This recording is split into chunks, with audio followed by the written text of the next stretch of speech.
Señor presidente, excelentísimos señores representantes permanentes, distinguidos delegados. Contra Cuba, el gobierno de los Estados Unidos lleva a cabo una guerra multidimensional, no convencional, que dura ya casi 7 décadas y se ha vuelto más cruenta y despiadada en los últimos 7 meses. Ahora se ha sumado el cerco energético, equivalente a un bloqueo naval, que es un acto de guerra.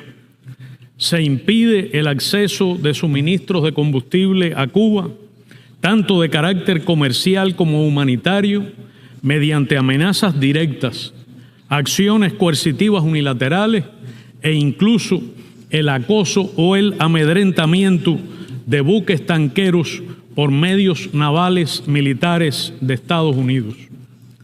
Se han producido reiteradas amenazas de agresión militar por los más altos niveles del gobierno estadounidense y fuentes públicas describen opciones y preparativos bélicos.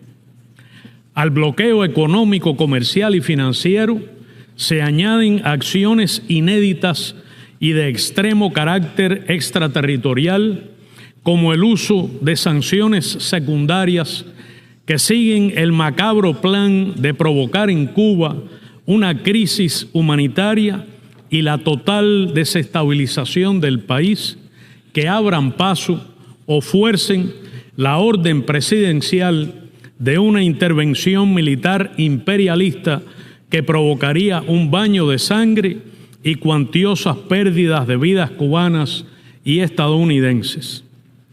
A la pregunta de si se seguiría intensificando la presión económica contra Cuba, el propio presidente Donald Trump respondió, y cito: "No creo que se pueda ejercer mucha más presión salvo entrar y destrozar el lugar".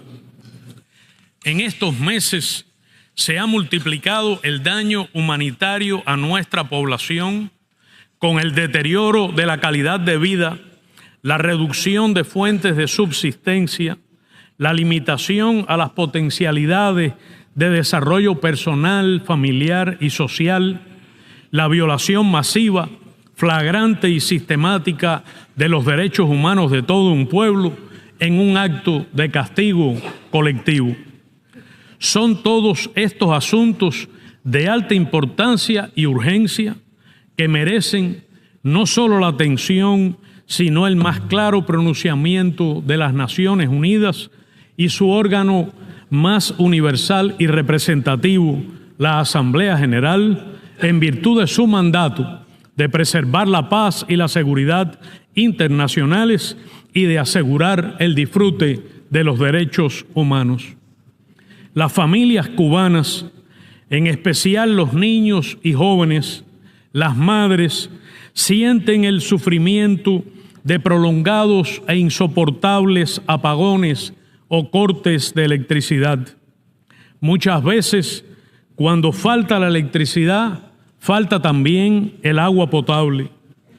Saben de la angustia de la falta de un medicamento para un enfermo. Los agobia la carencia de alimentos o los altos precios de artículos de primera necesidad.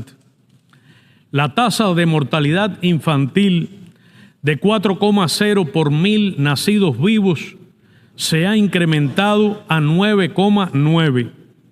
Esto significa la muerte evitable en otras condiciones, disponiendo de equipos, dispositivos y tratamientos idóneos de 1.780 recién nacidos.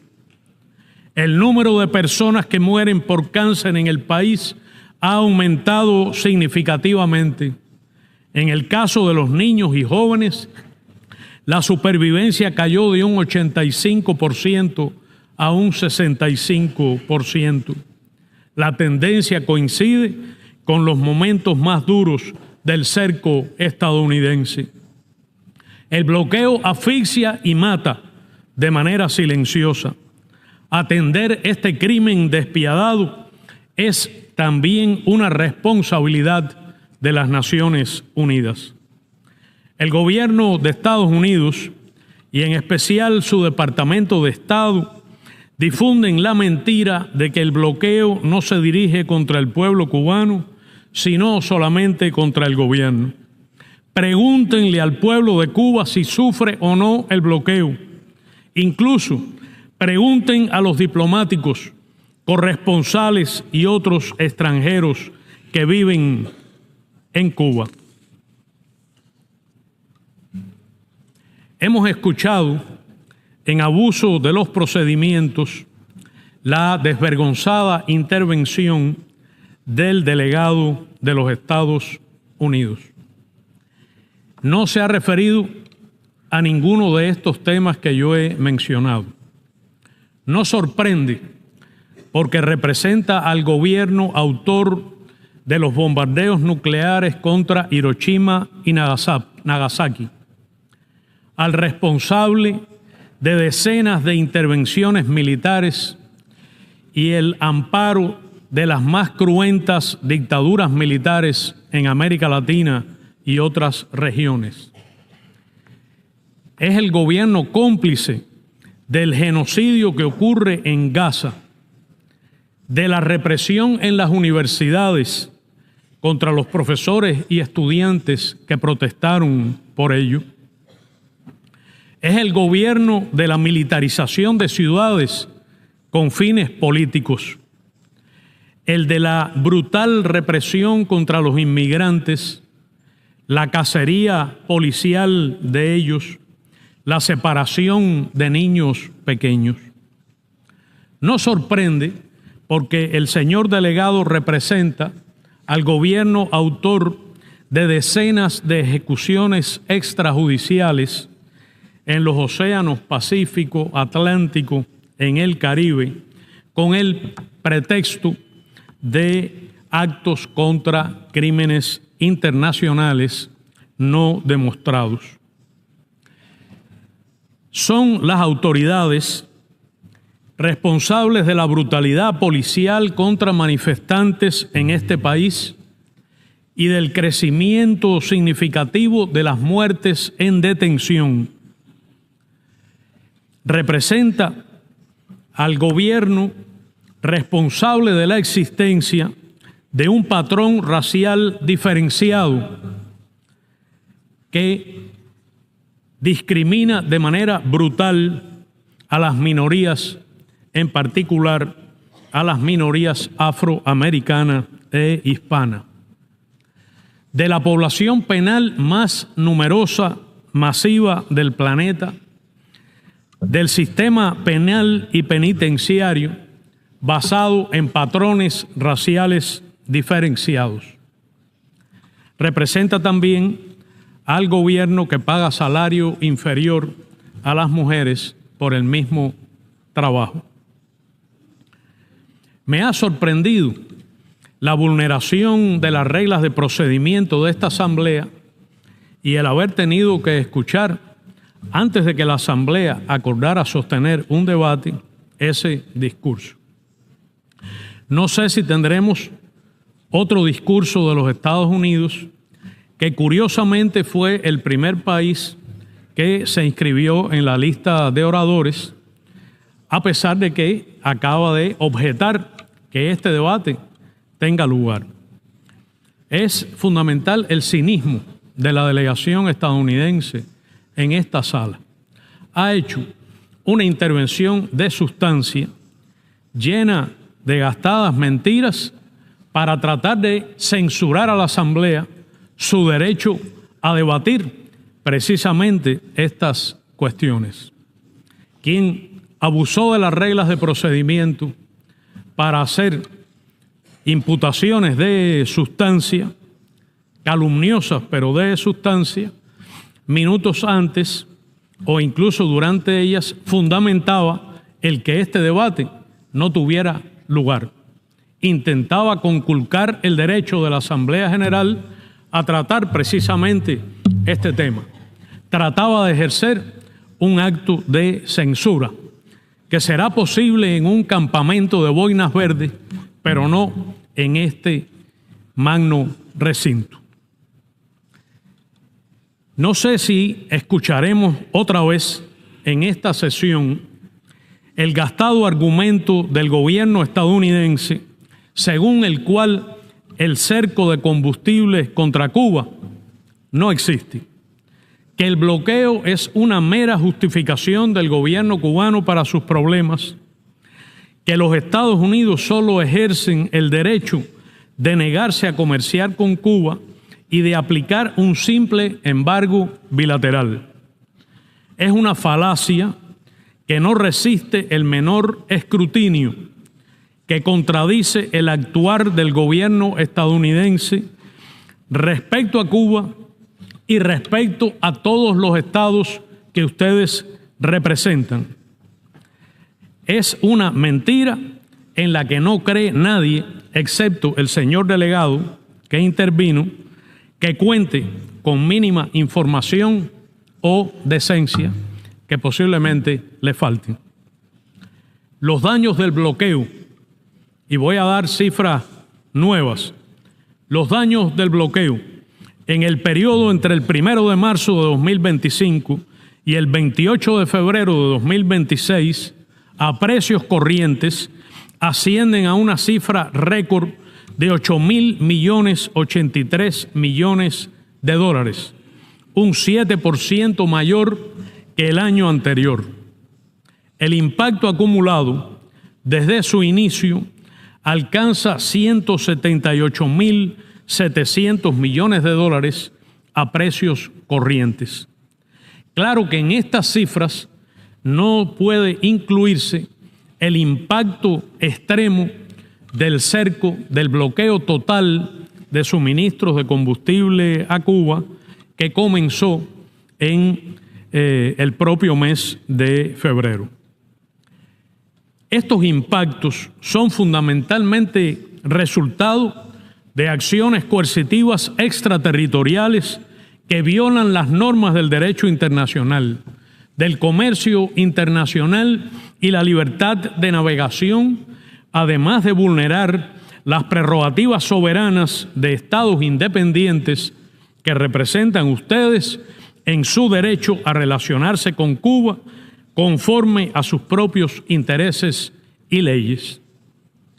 A la medida del brutal cerco energético se suman otras que han ido imponiéndose en el curso del año con idéntico propósito, al plantearse como objetivo el acatamiento por parte de gobiernos soberanos de las ilegítimas prohibiciones que les impone Estados Unidos para el comercio con Cuba.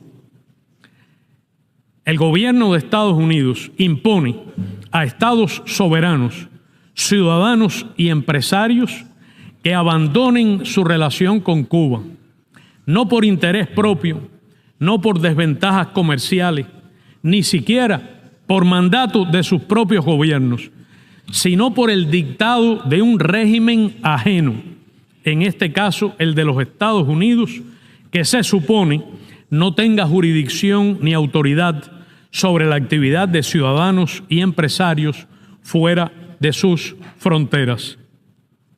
Cuba, como Estado libre, independiente y soberano, rechaza la pretensión de que se dicte desde otro país la forma de gobierno, el modelo económico y las relaciones exteriores que ha de adoptar nuestra nación. Probablemente, si la delegación de Estados Unidos decide repetir su intervención, escucharemos los argumentos mendaces que usualmente expone el gobierno de los Estados Unidos y que nos ha anticipado el señor delegado para justificar el crimen de genocidio. Alegaría como supuesta evidencia cifras de exportaciones selectivas de Estados Unidos a Cuba, altamente reguladas, que dependen de licencias o permisos del gobierno de ese país en violación de las reglas universalmente aceptadas de comercio y de libertad de navegación y circunscritas ahora casi exclusivamente al sector privado, al que también se limita en sus vínculos económicos con contrapartes estadounidenses. Estas exportaciones no contribuyen en modo alguno a resolver los principales problemas que provocan carencias y sufrimientos a nuestro pueblo. No contribuyen porque el gobierno estadounidense no lo permite a recuperar la capacidad de generación eléctrica o de abasto de agua potable.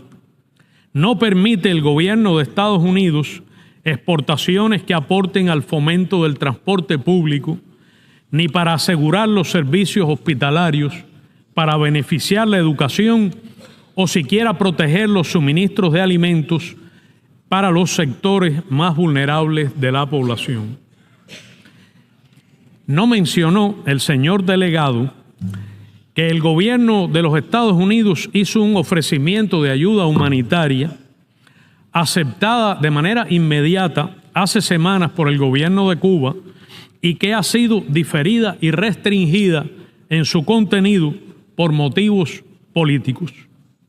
Tampoco aludió a que la delegación de Estados Unidos al Programa Mundial de Alimentos quedó aislada en una votación en su intento de bloquear un programa de ayuda alimentaria a Cuba por 116 millones de dólares. La delegación estadounidense repite y repite como intento de justificación que el gobierno cubano es supuestamente incapaz. Cualquiera aquí presente podría preguntarse con razón cómo puede acusarse de los problemas que mencionó el distinguido delegado de los Estados Unidos al gobierno de un país al que su gobierno aplica un bloqueo genocida y que ha soportado esa agresión económica durante casi 70 años y desarrollado, a su pesar, una gran obra social y de desarrollo humano. ¿Cómo podría culparse al gobierno cubano de las consecuencias de la privación total de combustibles y otros suministros esenciales aplicada en el curso de los últimos 7 meses? ¿Cómo podría no reconocerse que a pesar de ello, en Cuba se mantiene la estabilidad, no existe una crisis humanitaria de grandes proporciones y no se ha cejado ni se cejará en la defensa de nuestro pueblo? Nos alivian y alientan la solidaridad colectiva, la participación y el esfuerzo de todos, en particular de las mujeres y los jóvenes en las comunidades, en la búsqueda de soluciones y la intensa e infatigable gestión del partido, el Estado, el gobierno, los órganos locales del poder popular y los delegados de la población, de las organizaciones de la sociedad civil. Generan esperanza en nuestro pueblo las soberanas, muy soberanas, recientes y profundas transformaciones económicas y sociales adoptadas por nuestra Asamblea Nacional para adaptar el modelo socialista cubano a las duras realidades actuales, incluida la brutal y creciente agresión de los Estados Unidos.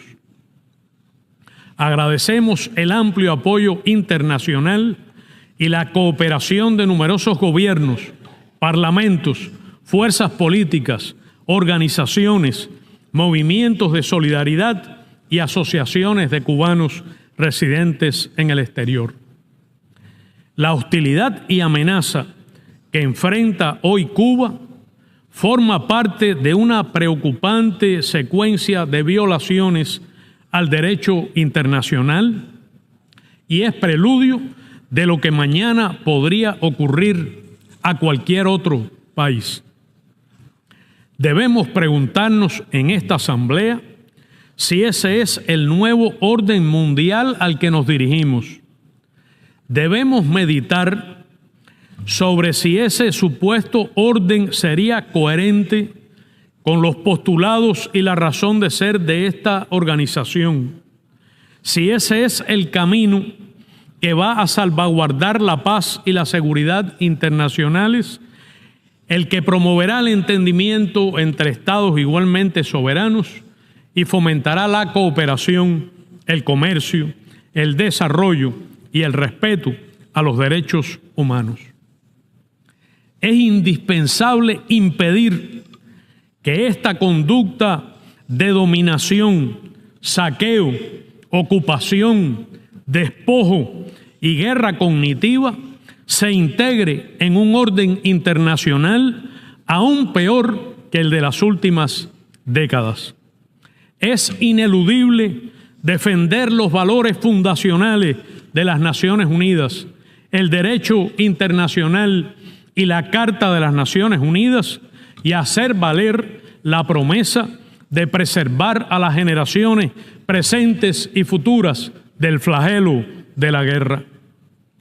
Existen conversaciones diplomáticas bilaterales que propuso el gobierno de los Estados Unidos y Cuba aceptó conforme a su tradición y sus principios de política exterior, con el ánimo franco y constructivo de intentar hallar solución a diferencias bilaterales. Pero no muestran progreso y es difícil que lo tengan si la expectativa de quienes lo conducen en Washington es tratar a Cuba como un adversario vencido o conquistado, como una posesión colonial o un dominio sobre el cual Estados Unidos tiene jurisdicción y autoridad. Los datos confirman que esta conducta agresiva no representa el interés de la mayoría de los ciudadanos estadounidenses. Según un estudio concluido ayer, el 98,3% de las publicaciones y comentarios en redes digitales en Estados Unidos no apoyan el cerco energético, no apoyan el bloqueo, no apoyan una agresión a Cuba. Esa política genocida y criminal responde al capricho anticubano y revanchista de un segmento minúsculo pero poderoso e influyente que se concentra fundamentalmente en el sur del estado de Florida, pero que muestra capacidad de manipular al sistema político de Estados Unidos y orientar la conducta del actual gobierno.